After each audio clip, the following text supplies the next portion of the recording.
Hello guys! Nandito na naman ako sa garden ko at syempre Monday ngayon. Galing pa ako sa Numancia at pagdating ko dito mga alas 5 na ngayon at magbibigay na ako ng pagkain sa aso ko. Ayan, ang aso ko para maaga at may ano pala ako sa inyo ipapakita. Yan ang bagong tanim kong kangkong. At ayan naman dati sa may-ari, may tanim naman dito dating kangkong. Kaso napasyahan ko na bungkalin yun at tanggalin yun ng mga dating tanim ditong kangkong at palitan naman ng panibagong tanim na kangkong.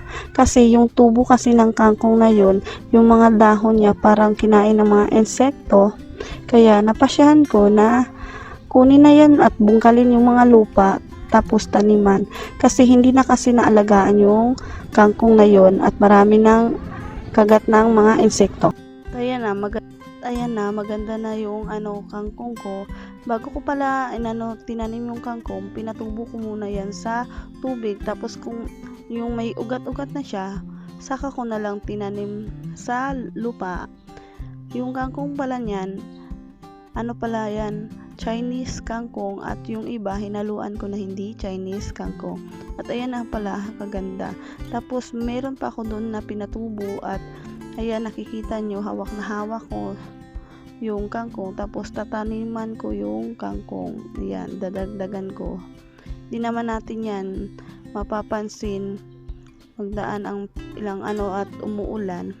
Lumayabong naman yung kangkong na yan para may gulay na tayo kahit ilahok natin sa mga luto natin na mga ulam.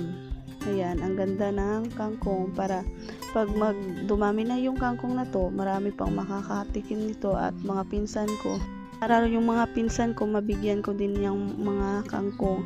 Gustong gusto kasi ng mga pinsan ko yung mga kangkong din. At syempre, ako, mas gusto ko kasing kumain lagi ng kangkong at gulay. Mas maganda sa kalusugan para hindi na tayo bumili ng kangkong, makatipid na tayo, diba? At ayan, tinatanim ko na yan.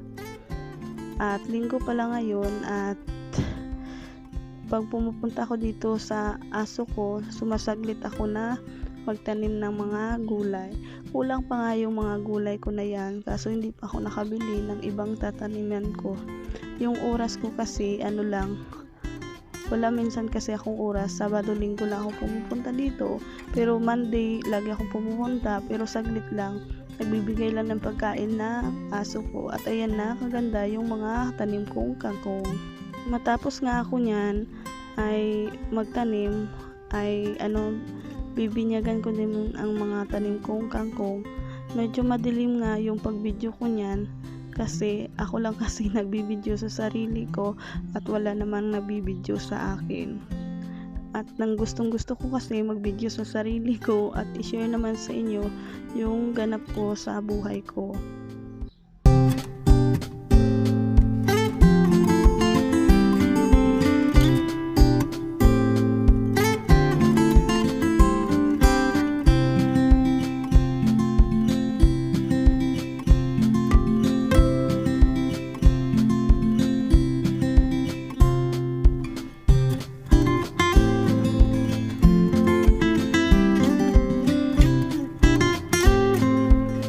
Bibinyagan ko na yung mga tinanim kong gulay para mabilis na magtubo. Tapos may mga din bala ako, may mga hamtak din akong mga tanim, mga sili at mga okra. Gusto ko mag-ipon ng mga tinatanim ko para libre na ang mga gulay ko. Gusto ko sanang kumuha dyan ng dahon ng kamuting kahoy, kaso wala ko sa time na magluto niyan at masisira lang, wag na lang muna. At salamat pala sa mga naniniwala sa akin, sa mga kakayahan ko, sa mga nagsusubscribe sa channel ko. Sana patuloy niyo akong suportahan sa mga gusto ko sa buhay ko. At sa mga nagbabash din sa akin, sige, bash lang kayo, wala naman akong pakialam, basta gusto ko ang ginagawa ko at masaya ako dito. Go lang ako. Ito ang maganda sa probinsya, ka mamumuhay, marami kang matataniman ng mga gulay at kung malawak din ang mga lupa mo, pwede mong taniman ng mga gulay. At sana share and comment kayo kung saan nakarating itong video na to. At ito yung kagandahan ng probinsya, marami kang matataniman ng mga gulay kung malawak lang naman yung mga pananim mo.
Tapos na ako magbinyag niyan at uuwi naman ako ngayon sa bahay namin.